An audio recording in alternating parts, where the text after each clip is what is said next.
benefit you? I don't know because it's taking Yeah, notes for you. it is transcribing. Okay. Um, Just wanted to make sure you saw it I because it's appreciate useful. it. Thanks, man. That's a good idea. All right, so let me just share something here. All right, Gav, because this is a mission and going down with everything, I'm going to basically just read it to you and give you a quick commentary and then get straight up into it. Okay? What you can see up until now, I'm actually zooming in. You can read the entire thing. Are you on your phone or on your computer, Gav? No, I'm on the computer. I'm just eating. That's why my screen's a bit It's not full. a problem. I'm It's just not a having a problem. small snack because I'm dying. Just something small. Then I'll move my screen a bit closer. But I can see. Now I'm on my laptop. Okay. I see Brendan here. Brendan, Yes. how's it, man? Also, let me, where do I switch on this thema? Are you on your device or are you on your laptop or desktop?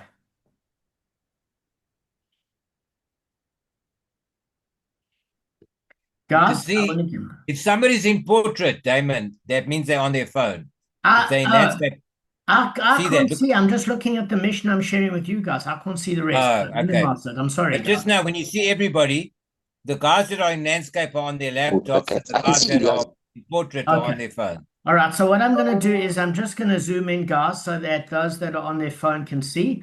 Let me get on with it because I know. Yeah, like that, I can see it, Damon. Sorry, Fine. for all of us. Fine. Okay. All right. So let me just go through it quickly, and we're just going until that point, and then we'll read. Okay.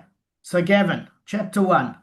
There is a biblical obligation to recite the Shema twice daily, once when we lie down at night and once when we arise in the morning, as the verse states of Shach B'chav Kumecha, when you lie down and when you arise, and that's in Devarim chapter 6, verse 7.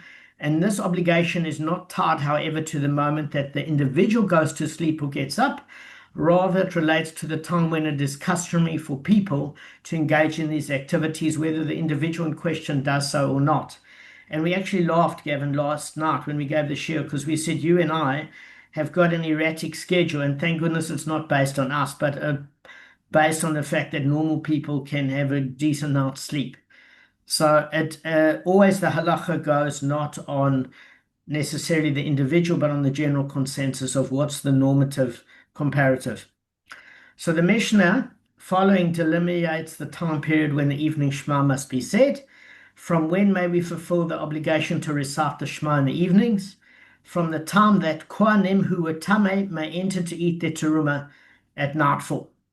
Okay? And one may recite Shema until the end of the first watch. These are the words of Rav Eliezer, but the sages say it may be recited until midnight. Rabban Gamliel says it may be recited until the light of dawn rises. Now, let me just expand on the Mishnah, and then I'm just going to give a quick summary.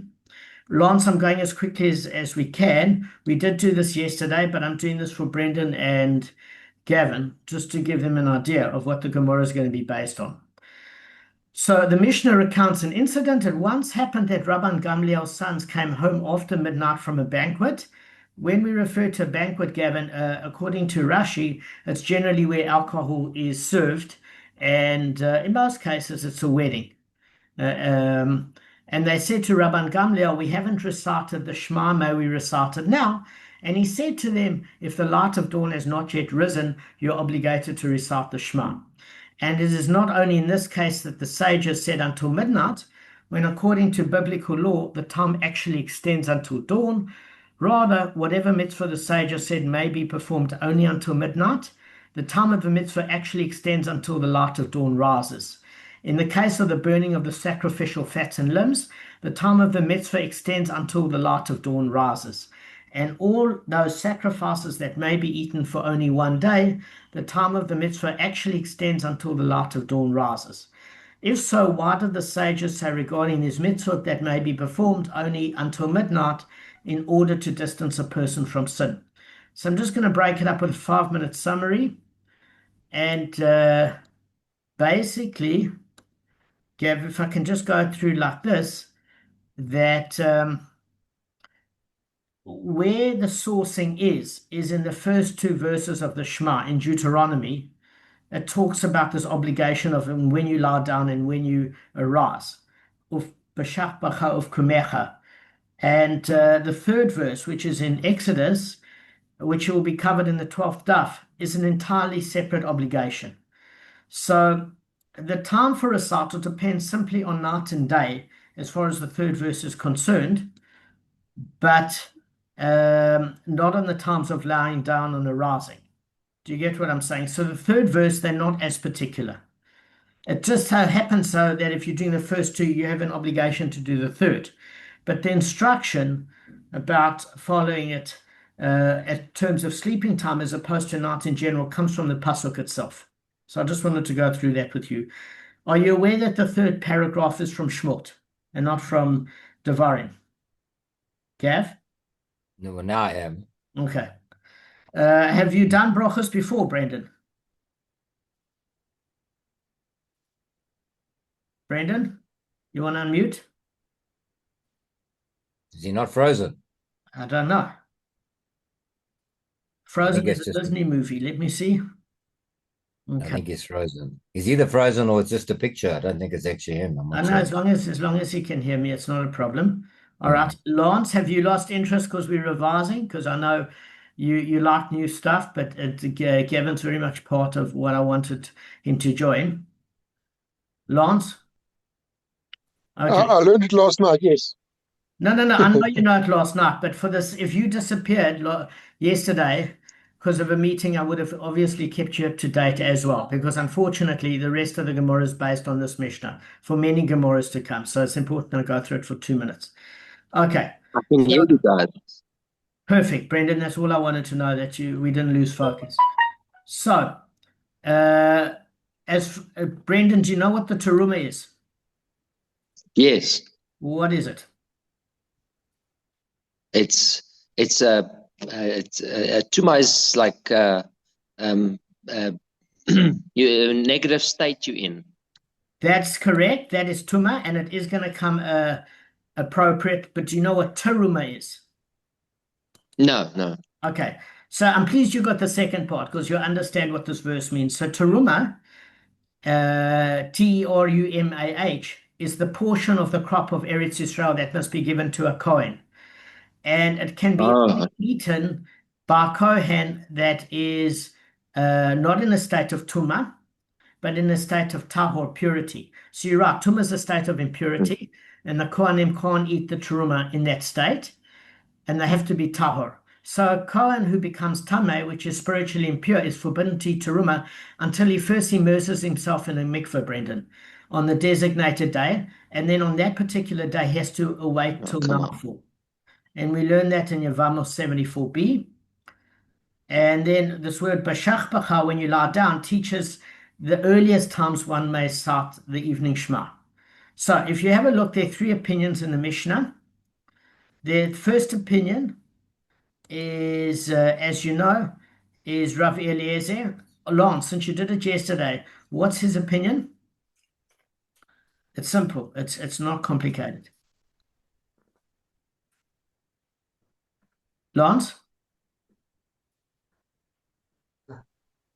You're talking about the 3 types now? Yeah, there are 3 times in terms of the earliest time of the Shema, or the acceptable time, not the time limitation. What are the 3? Well, firstly, what does Rav Eliezer say, the sages, and Rabban Gamliel? What's Rav Eliezer hold? This is simple. That he's the first one in the first third of the night. Absolutely. So we call it the first watch, and Lance is right, Gavin, is that the night is divided into 12 hours, the day is divided into 12 hours. So when we say the first of the 3 watches, we say a third of the night. And what does that imply? 4 hours. So they're 3 watches of 4 hours each. So if, for example, that's the case, we say those are spiritual representations of the first watch where the angels guard, and each one of them has got a different spiritual energy to it. And in the ensuing dafs, we're going to see some physical manifestations in the world, Kabbalistically, that would indicate the spiritual energy changing. The only way to see the spiritual is through physical, symptomatic changes in the world. Okay? So Rav Eliezer says for the first watch, and the sages say, Gavin, what I've just read. Up until dawn, I think, right? No, up until midnight. Up until midnight. And then the other guy says up until dawn. And Rabban Gamliel says up until dawn. Now, there is a discussion, and generally, Rabban Gamliel... Can I just ask you a question? Sorry to interrupt. Of course. The first 4 hours, isn't the first 4 hours more or less taking you to 12 o'clock already? I don't understand. I think that's a brilliant question. I was waiting for somebody to ask it yesterday. So what we said yesterday is it depends obviously on the season. Gavin is completely right that when you're dealing with summer in Eretz Yisrael and the sun is coming out at 8 o'clock and it's a 4-hour watch, then you needn't be a rocket scientist to work out that the sages and Rav Eliezer are going to be punct on the same time. When you're dealing with winter, when Shabbos is already coming out at 3:45, already by maybe by the time your first watch is done, you're dealing with a discrepancy of between 3 and 2 hours difference. Yeah, about 2, if based on the times you gave us. Yeah, so yeah, that's what I'm saying. Yeah, so it either overlaps. In winter, it can even be. correct. It either overlaps or there's a slight discrepancy, but there's never 2 full watches before 12. No, there doesn't have to be, but what it does do is it constrains the limitation in terms of when it has to end by. Yeah. Do you get what I'm saying? No, I Not get the it. starting time. So Gavin's hit on a good point. The Gemara is going to deal with 2 issues. The starting time of the Shema, at which there's 6 different opinions. There's 2 brises and 1 Mishna, and the ending times at which there are 3 opinions. The ending time, the latest time, is the first watch. Where it makes a difference is Cape Town. So, for example, in Cape Town in winter, or compared to summer, where the sun sets, there's a heck of a larger discrepancy compared to Johannesburg, where there might be an hour discrepancy. And the same in Cape Town's Israel. about 9 o'clock. In Cape Town. Yeah, in summer, yeah, 9 o'clock. The sun can still be out a little bit, like Correct. It starts going down. But the between 9 and 10. definition of when you can say the Shema is when 3 small stars are out. Okay, not larger stars, because the 3 larger stars have got a halachic problem. Sometimes you can confuse a star with a planet, actually. In other words, if you look at Mars, it looks like a star. It's actually a planet. So we look for the 3 smaller stars because it means it's later at night. So Would that be mediums? it's actually smaller stars. It's not medium or larger stars. It's specifically smaller because you're looking at Seit HaKochavim, which the stars that come out. The definition is 3 small stars. So which means if that's the earliest time and you're dealing with the latest time, there isn't a huge window period according to Rav Eliezer. According to the sages, a bit more according to Rabban Gamliel, you've got until dawn. Just 1 or 2 things quickly so we can hit on new material, because I know Lance is eager to get going, is that one of the things that you have to bear in mind, Gavin, is that according to some opinions, he doesn't hold like the sages, and he says until dawn. According to the other opinion, if you look at the context that the Mishna put it in, his sons came back a little bit inebriated, quite rightly so, from a wedding, and didn't say it. They were having a good party with their chayes. One of their friends got engaged, and they said, well, Abba, can we still say it? And he said, has the light of dawn appeared? If not, say it. Meaning it's not the optimum. It was what's permissible under stretched circumstances. So in many opinions, he's not disagreeing with the sages. It's just the sages put it as a cutoff time. And then the second part of the Mishnah appeared, Lance. What are the other mitzvahs that correlate with the Shema and why? According to yesterday, I thought I might as well just test you. Hello, Lance. Are you quitting the share? Hope not. Hi. I miss you. Where are you? Lance. No, I'm lying in my bed and stuff. No problem. As long as I can hear you. Yeah. I hope we didn't wake you up. Now, that's my job, to bring back to sleep. Also, there's a cat next to me as well. A cat? Um, Okay. Yeah. So you want to know what mitzvah is similar to, I'm saying, what are the or based? sages trying to, what's this whole thing about sacrificial um, immersion and kohanim and sacrificial meats? What does this have to do with the You got Shema? I to want you you got to to finish. You got to consume the meat before the daybreak. Excellent. So the sages say that's exactly what the Mishnah says, Gavin and Brendan. Brendan, the sages say that whenever there's a mitzvah that you have to say until midnight, the sages say you cut it off at midnight. Rabban Gamliel says you can do it until dawn. And it says what other mitzvah correlates to the Shema in terms of this basis? It is this issue as far as uh, when the Kohanim are entitled to have their um, sacrifices. And we bring a particular case because we say, look, we know when the latest time is, but how do we correlate this issue of sacrifices compared to the Shema's earliest time? So we say if the Kohen is in a state of Tumah, he can't eat the teruma, which is the crops as set aside for the Kohanim. He has to immerse in the mikveh during the day. It has to still be daylight.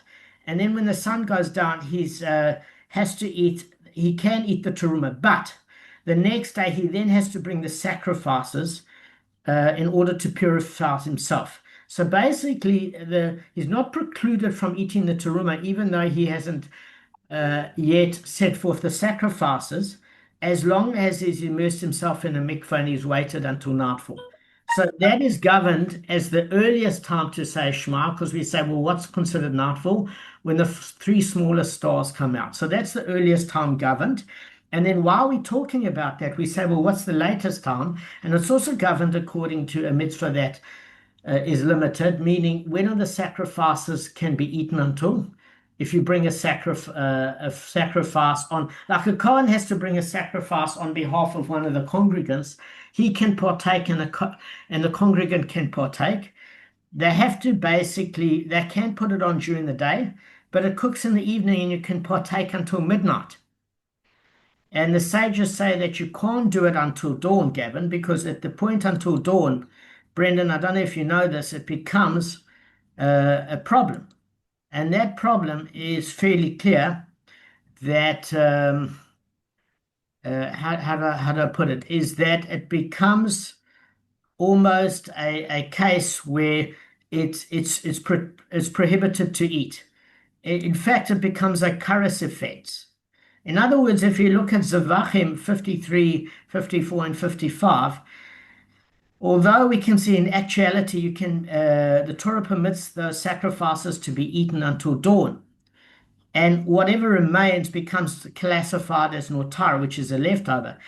It's forbidden under the penalty of kares. So what actually happens there is that the source of it is, if you look in Leviticus Vayikra chapter 7 verse 15, the 12 days of thanksgiving offering, he said, he shall not leave over any of it until morning. So when it becomes kares, it can actually be as serious as eating on Yom Kippur. So on that basis, the sages said as a protective measure to protect a person from sin, the cutoff time is midnight. And they say, although there's no kares for not doing the Shema, if you forget, it's certainly not fulfilling a positive mitzvah. And therefore, in case you might fall asleep, we have the cutoff time generally at midnight as a safeguard. So it correlates any positive mitzvah where it governs until midnight to not extend it until dawn. Because the meat of most sacrifices is eaten either by the Kohen or the one who brought the sacrifice, depending on the sacrifice. Sometimes they each have a portion. It's a time limit how long the meat may be eaten. So look at the Chatas offering, which is a sin offering. The Asham offering, Brendan knows it's the guilt offering. We learned it in Bava Kama. And you can only eat it for one day. And the night, it's the night that follows the day. In other words, you put it on during the day, and it gets cooked and roasted, and you have to consume it by midnight. And the thing of it is, we're not counting amongst the Shalom Mem offering, which is a peace offering, because that's a 2-day thing. But most of the other ones we do. Now, if you have a look here, if you look, not all of the animal is sacrificed or burnt on the altar in the Mizbeach. So you've got what you call the suet, which is a chalev, it's the hard fats. Those hard fats take hours and hours to cook away. And where do you see this? Is if you look in Leviticus, Vayikra chapter 3, verse 3 to 4, it talks about an olah, burnt offering. The whole animal is burnt on the altar. Okay. The fats as well as limbs of the olah offering can be burnt on the altar during the night, and that follows the offering up until dawn the next day, where they become disqualified if they've not yet been placed on the altar. How do we know this? If you look at Shmot, Exodus chapter 34, verse 25, it said, "It shall not be left overnight until morning." And I don't know, guys, if you look, it would seem as though the Mishnah is listing the law as being biblical. But in fact, it's rabbinic that it must be burnt before midnight. According to biblical law, there's really not an issue. They just don't want the drama of anybody having kares unnecessarily. But if you look at Pesachim 120b, there's not even a subjugation of rabbinical law of the midnight deadline. We just see in Megillah 20b that if you look at the Omer offering, it's valid for reaping, and we're just saying that you can biblically perform it until dawn. It's mainly a rabbinical issue. Is there any question that Gavin or Brendan has? I've got. Yeah, go ahead, Brendan. Oh, thanks. Brendan, I'm listening.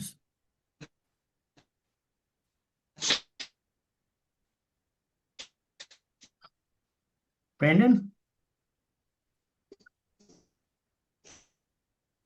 Brendan? After they give the sacrifice, the likelihood was probably quite high. Pardon? Yes, can you guys? Not well. Oh, sorry, it's very slow. So I'm just wondering, like, Put your video off. Yeah, that's a good idea to help with the do signal. the sacrifice when they like high. Gavin, what's he saying? I'm trying my best. No, I can't hear. Brendan, you're going to have to, we can't hear you. You can type it in the chat. Type it in the chat. I And can then ask Gavin- something in and the then meantime. Gavin can ask on your behalf. You can read it to me because I'm looking at you guys. Listen, yeah, you said with the Cohen offering, what's it with the Cohen portion? What's it called? What's it called again? Is it Truma? What's it called again? Teruma, it's the portion of the crop of Eretz Yeah, Yisrael. what's it called again? Say it again. Teruma. Yeah, Truma. That Truma, right? You said you can't have it till dawn, right? Because it becomes it becomes what's it called? Taboo. You can't touch it. No, But no, can no. you have it? It's not a problem because teruma is a crop. You're not going to burn it. It's a sacrificial. Okay, so let me clear one thing up for you, Gavin. No, you said that you can't go past dawn, and you can't even go to dawn. Yeah, but not for the With eating teruma. it. Not for the teruma. If I share the Mishnah with you, what it's saying is as follows. Let me share the Mishnah one sec. It's an excellent question. I just want to make something clear. Sorry, Gav. Tell me when you can see it. Can you see it? Can see it. Okay. So, Gavin, it brings two different points here. The first thing is it talks about the Shema. When is the soonest you can recite the Shema? This is the first part is talking about when you can start. And it says from the time that Kohanim who are Tameh may enter to eat their Truma at nightfall. Now, the second part is talking actually about the sacrificial meats, which is not the crop. And it says, when is the last time you can say Shema? And it compares it to any other midnight-based mitzvah, such as the sacrifices, at which the sages were worried that if it's consumed until dawn, somebody could in fact transgress and have kares. It's not biblical. It's a rabbinic limitation to distance a person from sin. And according to the sages, you can only have that sacrificial meat, the Kohen and those partaking from the Kohen that brought their offering, until midnight. But Rabban Gamliel, and according to the biblical view, you can have it until dawn, just not past that because it's kares. For the Shema, they just don't want you to forget saying. Yeah. So I was referring to the burnt offering once it's actually been offered up. Sorry. That's what I meant to say. So, all right. So the burnt offering, so how do we hold? Do we hold by Rabbi Gamliel, or how do we hold? I mean, can you have it at 12:05, or you're not allowed? And can you have it at 5 minutes before dawn, or you're not allowed? So the thing of it is that's what the ensuing Gemaras are going to say. They basically what they're going to do is you've got No, if we're going to get to there, it's fine, Damon. I'll wait till it comes. It's fine. No, we're going to get to there, but the bottom line of it is I think people are less worried about the Shema because there's no kares penalty. There's an opportunity loss. And it's definitely not as serious. Do you get what I'm saying? If you listen, in other words, if it's 10 minutes till dawn and you're not going to say it, probably take a chance because you should say it by midnight. But there's a difference between optimum and opportunity loss for the bare minimum. But when kares is concerned, I wouldn't toy with it. They're different. No, agreed. All right. Okay. I'll see what the outcome is, but I would still say Shema at 12:15. I would. No, 100%. 100%. Regardless of what it's still better than nothing. It might not be as good. It's not, even if you look at the sacrificial meats, it's not biblical, it's rabbinic. So, yeah. Brendan, I wanted to ask you something interesting. Don't know if you can, because you might not get an answer. Okay, as long as he can hear, is that there's a question that Rashi addresses that I had, is that when I went to Osamer, Rabbi Goldschmidt is very strict because he will only start on Shabbos and davening when the sun is set and they're 3 stars or whatever. But when you go to Sydenham Shul Waverley, and we said you can't even contend with that because people drive to Shul, so it's traditional. They're not even keeping halacha. But let's go to Osamach. Gavin and I go to Osamach. If you look at Shabbos, it's still light on summer when they say the Shema. It's light. You have to do the Shema. So the question arises, if you have to wait until 3 stars are coming out to Shul or Samach, are they doing wrong? Like, why are we doing it so early? What's the story? A good question, Gav. Yeah, so Rabbi Abach always reminds us to actually to repeat the Shema. Eh? He says that when we start early like that. Yeah. Correct. So that's the way they get around it, because they have to go with the community. Because even though Osamach it's a very Haredi shul, the communities are, we Haredi light in this country. We're not exactly Haredi in Israel, 100%. So the bottom line of it is, Rashi answers is exactly like that, is that, look, the bottom line is that when you're doing the Amidah, the Shmona Esrei, it has to follow upon the reading of a Torah passage. So what does the Shema accomplish? 2 things. It talks about a person in war, and a person in war still has to learn Torah. What succinctly covers Torah learning and davening? It's the Shema, because you're learning the 2 pasukim from Devarim and then 1 from Exodus. So you have to do a Torah verse before you're doing the Shemona Esrei anyway, so that covers it. And you're davening. So therefore, you're learning that Torah verse before the Shemona Esrei, but you have to repeat the Shemona Esrei exactly as Rabbi Arbach says. And as far as Rashi is concerned, you only have to do the first pasuk when you're doing the bedtime Shema anyway, and that covers you. Tosfot doesn't agree, Gav. He doesn't agree. He says, listen, he doesn't agree on a number of grounds. Firstly, there's this term plugga mincha. I was going through with the guys. Plugga mincha, I used to think it meant plugging into mincha. It actually is a term which means basically it's an hour and a quarter before nightfall. That's the only time you can say mincha.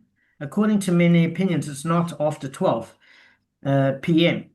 until sunset. It's an hour and a quarter. That's known as plugga mincha. Did you know that? Because I didn't. I didn't know it many years ago. Gav?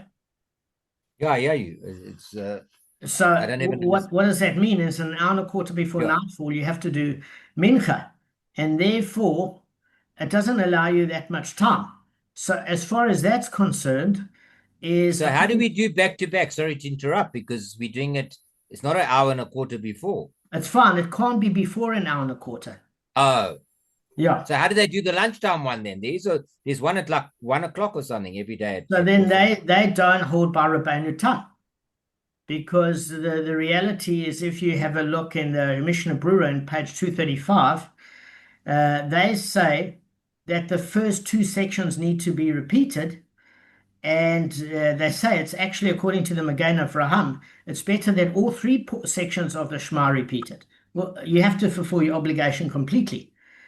So the back-to-back's actually the better one. That's the one I go to anyway. It's the better one to go to. Correct. So the bottom line of it is Rashi said it's good enough to do the first verse of the Shema. According to the Mishnah Berurah, you should do both. And according to Magen Avraham, you should do all three verses, even though the obligation is on the two verses. And we're going to discuss how we know that you have to do it.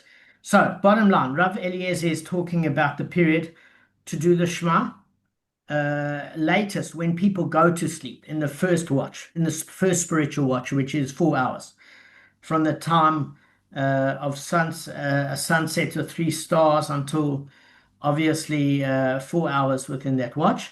And the sages say until midnight, and Rabban Gamliel says until dawn. So the bottom line of it is Rav Eliezer says when people go to sleep, when most people go to sleep. The sages say when people are asleep. And Rabban Gamliel says when people are still asleep. That's the definition difference. Okay, this is a summary. I think I've gone through it enough. You're at the level now where we can go to the Gemara. We can end off on this note because the other two guys isn't there. Question? Yeah, sure, Lance. Isn't the mincha what you say at lunchtime, 12 o'clock, that's called mincha gedola? Isn't that the optimum time for mincha? And those people that argue, some people say that the most important filler is shachrit, because at shachrit that's when you're most vital. Some say it's mincha because mincha you're breaking your day. You aren't breaking your day an hour and a quarter before sunset. You're breaking your day at mincha gedola time. So isn't that the optimum time for mincha? Okay, so if you look at mincha gedola, it's 6.5 hours, halachic hours into the daytime period. Okay, so what does that mean? It's about 30 minutes after halachic midday, which is chatzot. So it depends on your season and location, basically. But so if you look at the 6.5 hours halachically, it's from dawn. So as far as Plug Mincha is concerned, it works backwards. It works an hour and a quarter backwards. They're just different opinions. In terms of which davening is the most important, I heard that Mincha is the most important. Because of the reason that you're breaking your day. So it makes more sense to have it 6.5 hours after daybreak as opposed to linking it so close to sunset. You aren't really breaking your day. Listen, I think what you say has merit. I think you need to ask somebody that's holding in a level, because there's two key differences. Is that if you look at Mincha Gedola, it's 30 minutes after halachic midday, which is katzot, okay? Plaga Mincha is late afternoon, about 1.25 proportional hours before sunset. So what's the primary use? Is if you look at Mincha Gedola, Lance, it's the earliest permitted time to pray Mincha. It's not the ideal, it's the earliest time. Now, Plaga Mincha is the earliest permitted time to pray Mariv, or to light Shabbos candles. They're coming from two halachically different bases. Because if you look at the Mincha Gedola, it's a leniency to accommodate travel, early meals, or extenuating circumstance. If you look at the halachic basis of Plaga Mincha, it's one or two major opinions in terms of the latest time one can pray Mincha. So it depends what your goal is.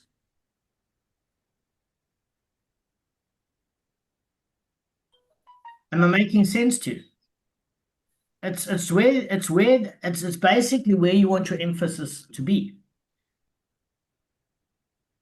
Am I not? I'll go to the one that gave cheesecake.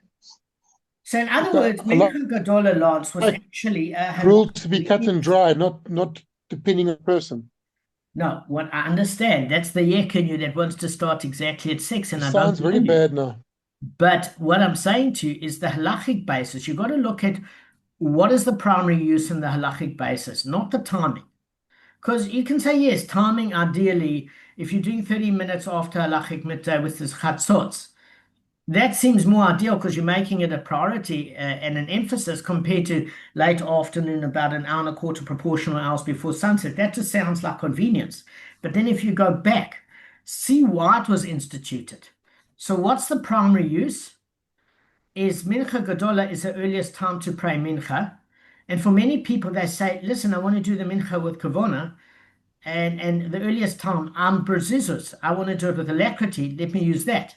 Whereas Plaga Mincha is the earliest time for Mariv, and some people are saying, I don't want to miss out on Mincha, and that's important. But if you look at the halachic basis, it's the opposite. It's strange, because the leniency to accommodate travel, early meals, and extenuating circumstance for Mincha Gedola seems the opposite. In other words, it's a way to allow for somebody's crazy busy schedule, because you've got that entire period. Whereas Plaga Mincha is one or two opinions upon the latest time. In other words, just to give you some grace period. So whatever floats your boat, Lance. I'm happy with you. I'm happy with that. The main thing is that if you attend minyanim, and there's some people, Rabbi Goldschmidt says he doesn't like this Mincha and Mariv back to back. He thinks there should be learning in between. So there are levels and levels and levels. I'm just happy to be able to get to Shachrit and not offend anybody or insult anybody and get out of there with some semblance intact of a decent mood and actually play in a minyan and pray for the welfare of others. They're levels. They're levels. Oh, you're supposed to pray for the welfare of others. I learned something tonight. Listen, thank you. Listen, Brendan's question is, he said, no, it's just a remark more than a question. He says, because of that time constraint, they probably eat their sacrifice quite quickly after being offered. As soon as it's offered, they pretty much eat it because they don't have a lot of time. They don't have a few hours. They have till midnight. It'll be interesting to see. He's just making a comment. It'll be interesting to see how it plays out. I think the main thing is that I don't know if they might wait halfway period, Gavin, between dawn and midnight. It still gives you 3 a.m. and you can eat it with ease. I don't know. At different places, they might have had different rabbinical ordinances depending how slack people got. And Lance is asking a good question. Surely Plaga Mincha is too late and it shows that there's no priority. I don't know. It was, I suppose it's what's going on in somebody's life at the time. But I think, Lance, this is the problem. I see a lot of people praying at the 1 p.m. minyan and they can't wait to leave. I think Hashem appreciates when you go there and you've done what you've had to do and you make